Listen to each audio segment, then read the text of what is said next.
It's just like the most sugary drink that doesn't have sugar in it. And then you look at the sodium level, it's like 1,000 milligrams. Logan Paul, he's no stranger to controversy. There's a new warning for parents and kids about energy drinks. You've seen Prime Energy on social media. The drink is getting so much negative attention, schools are actually banning it. Logan Paul, the influencer turned businessman, who's... Are you guys targeting children?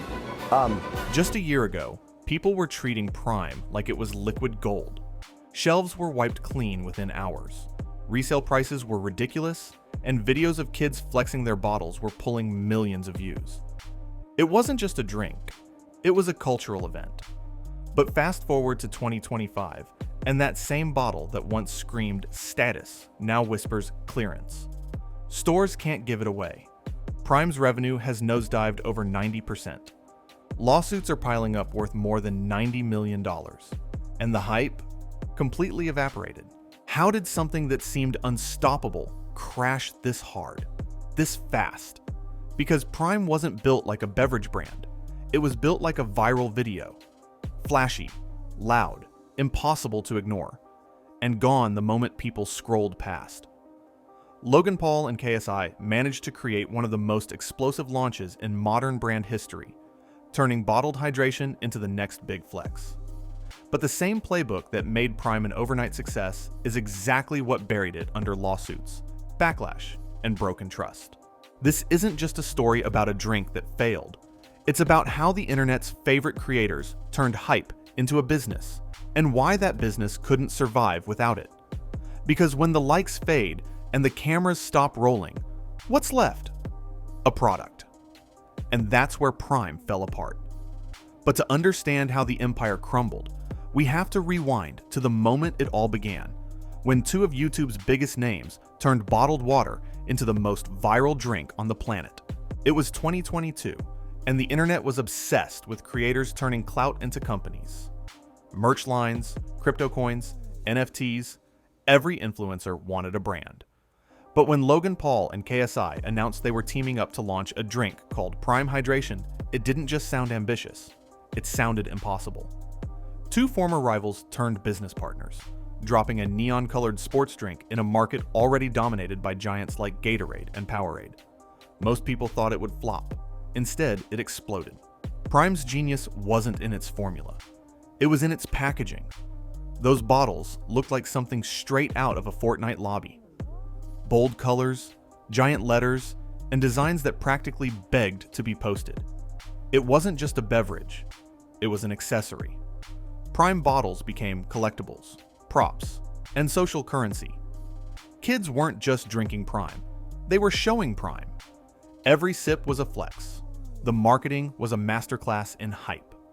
Logan and KSI didn't rely on traditional ads. They weaponized their audience. Every podcast, every Instagram post, every TikTok clip was a billboard. They didn't sell hydration, they sold belonging.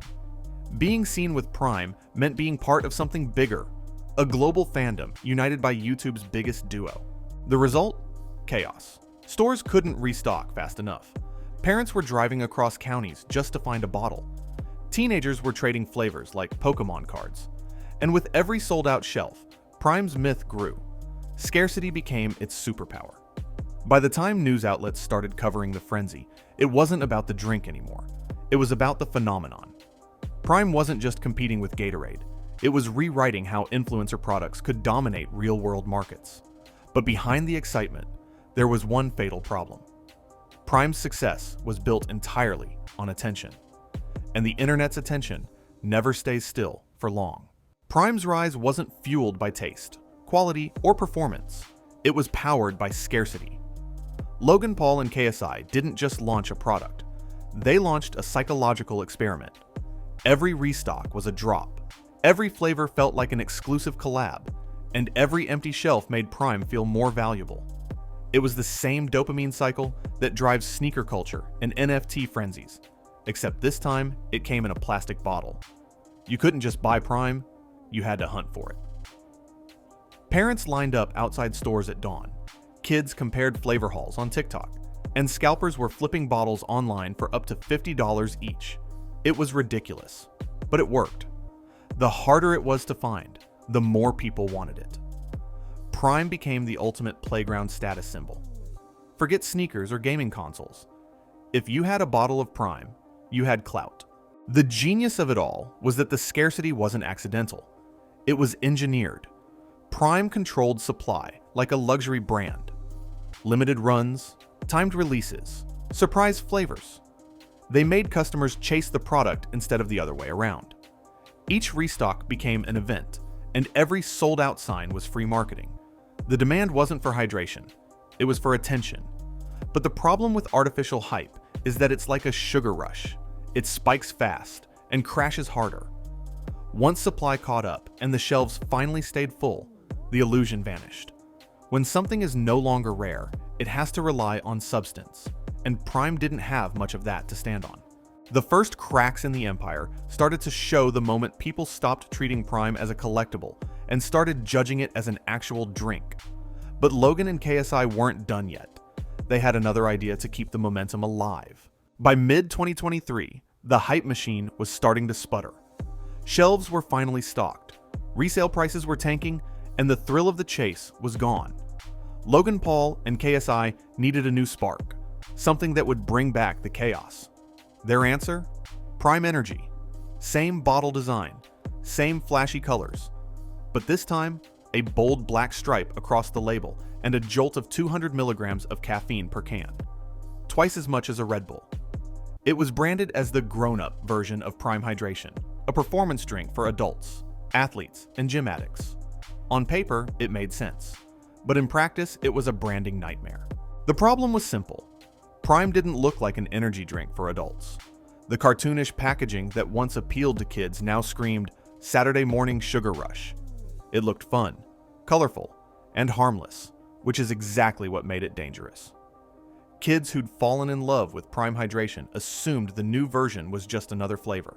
Instead, they were drinking the caffeine equivalent of 6 cans of Coke. Soon, the headlines started rolling in. Schools banned it.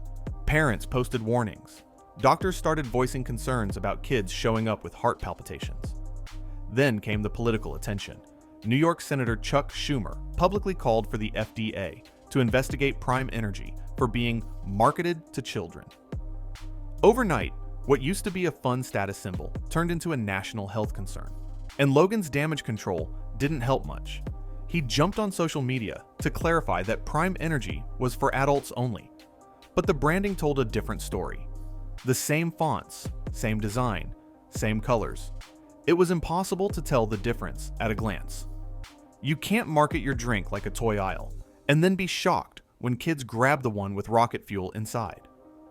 What was supposed to be Prime's next big chapter became the start of its downfall. Because when parents, politicians, and regulators all start paying attention, not to buy your product, but to ban it, you know the party's over. And that's when things really started to get ugly. The controversy opened the floodgates for something even worse: lawsuits. Once the caffeine controversy hit full speed, Prime went from a viral drink to a legal piñata overnight. What started as a few angry tweets and school bans spiraled into a wave of lawsuits that made the brand look less like a sports drink company and more like a courtroom regular. The same headlines that once screamed, "Sold out in seconds," now read, "Under investigation." First up was the heavyweight, Refresco versus Prime. Refresco, one of Prime's main manufacturing partners, claimed Logan and KSI's company had promised to buy a fixed amount of product over 3 years, then suddenly ghosted when sales plummeted. Their lawsuit, a cool $67 million. That single number was bigger than Prime's entire US revenue for 2024. For a brand already wobbling, that kind of hit wasn't just painful, it was catastrophic. Then came Agrana versus Prime for another $13 million. Agrana supplied Prime with key ingredients, but claimed they were never paid in full. Prime fired back, saying Agrana's ingredients didn't meet standards. Regardless of who was right, the optics were awful. Unpaid bills, sour partnerships, and a brand that now smelled more like bad business than fresh hydration. And that was just the start.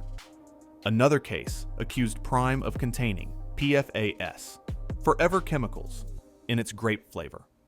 These are industrial compounds so persistent the EPA limits them in drinking water.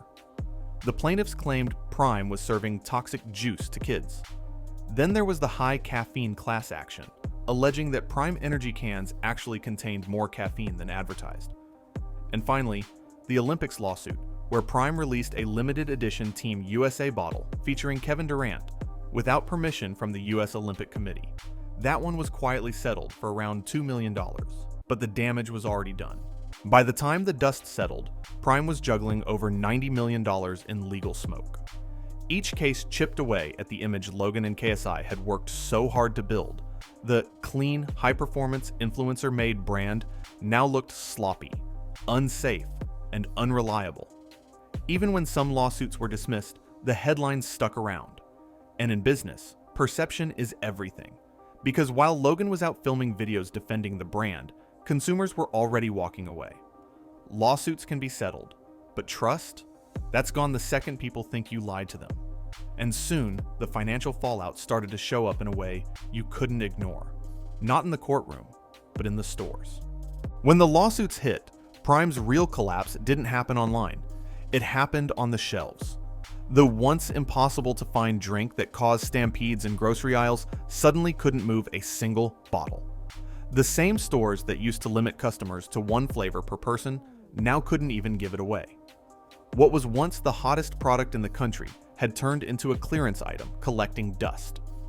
In the UK, the numbers told the whole story. Prime's revenue plummeted from £112 million in 2023 to just £33 million in 2024, a 70% crash in a single year. Even worse, its net profit collapsed by over 91%, down from £3.7 million to a pitiful £312,000. In the US, sales dropped another 40%, and insiders began whispering about potential bankruptcy. The hype that built Prime was gone, and in its place was silence. The kind that makes investors nervous and accountants panic.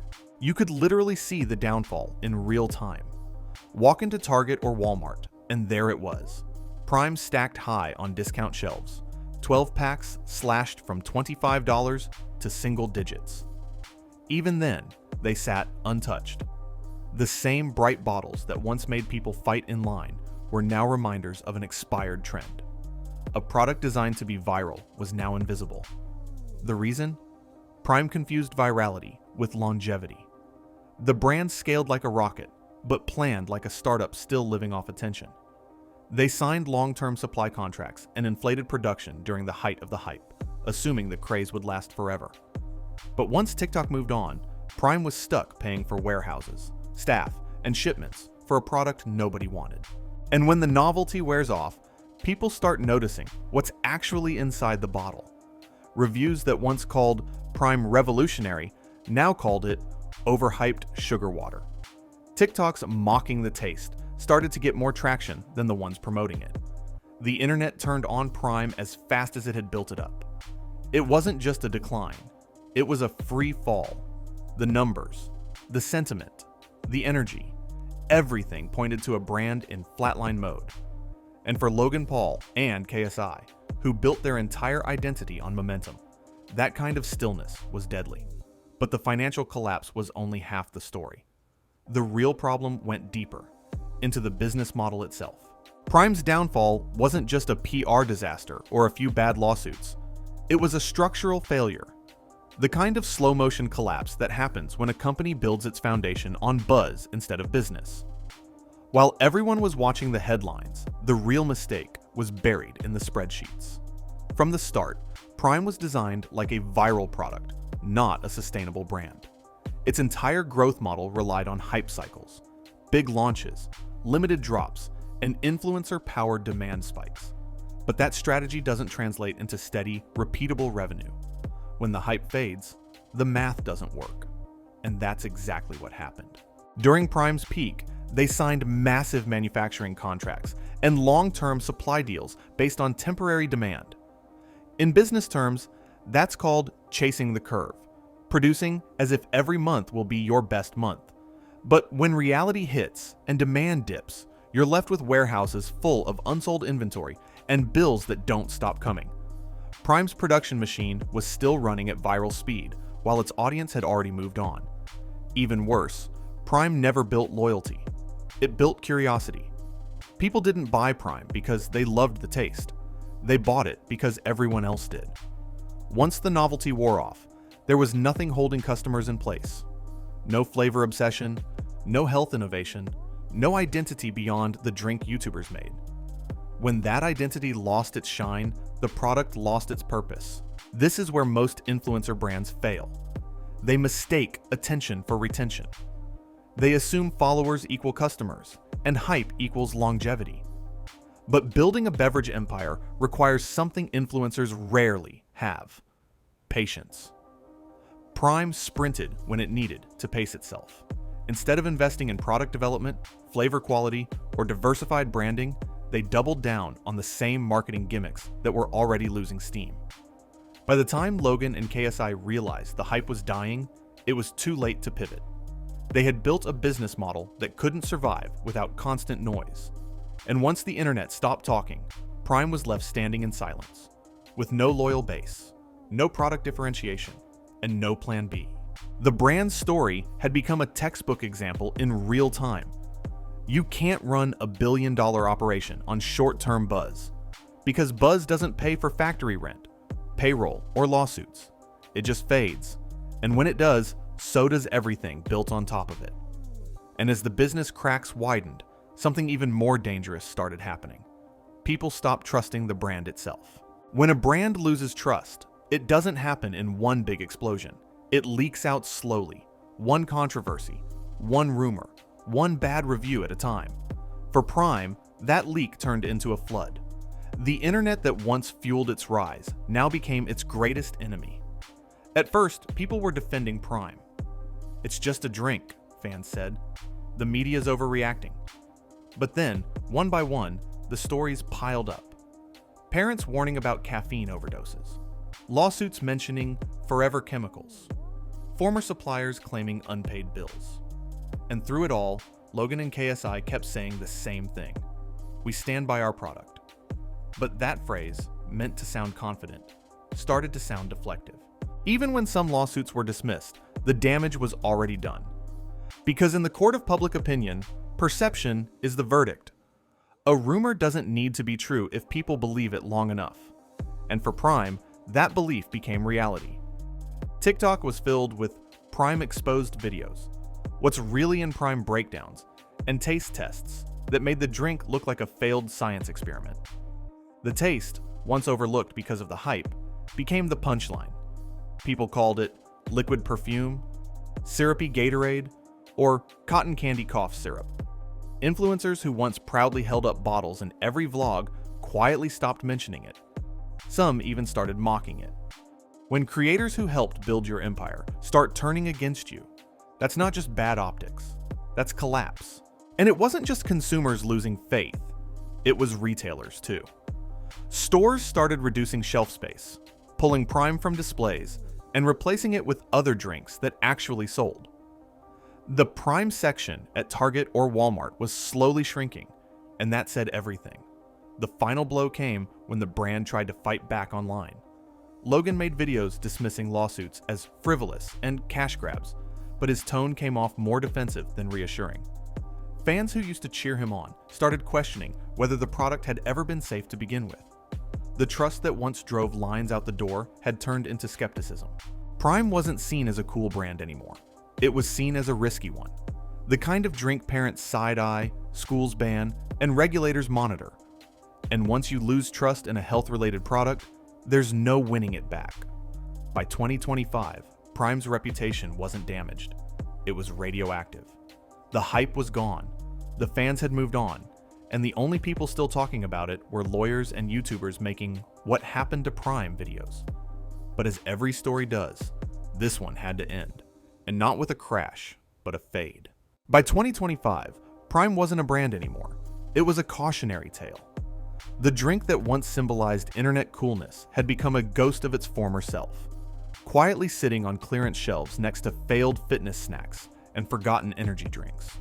The resale frenzy was dead. The hashtags had dried up. Even the memes had moved on. You can still find Prime, technically.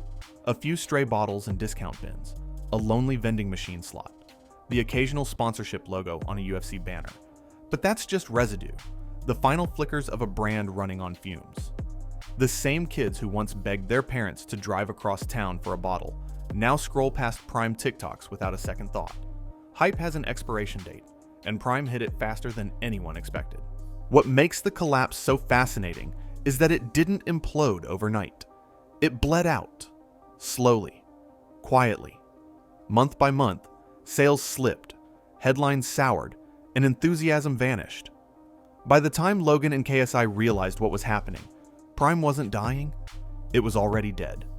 The illusion of demand had evaporated, replaced by a wave of disinterest that no marketing stunt could reverse. Even their remaining sponsorships, UFC, Arsenal, feel like relics from a different era. Sure, the logos are still there, but they don't mean anything anymore. Nobody's talking about Prime like it's a movement. It's just another brand trying to stay relevant in an attention economy that doesn't slow down for anyone. And that's the real story behind Prime's fall. It didn't fail because it was hated. It failed because it was built on a moment, not a model. When that moment passed, the whole structure collapsed. The hype machine that once made Prime unstoppable became the same force that destroyed it. Prime started as a symbol of what influencers could achieve when they turned fame into business. But it ended as proof of what happens when business depends on fame to survive. It's not a story about failure. It's a lesson about gravity. Everything that goes viral eventually comes back down. Now, Prime sits as a neon-colored reminder on the clearance rack, a once-celebrated empire that couldn't outlast the scroll. Because on the internet, attention is oxygen. And the moment you lose it, no amount of electrolytes can bring you back.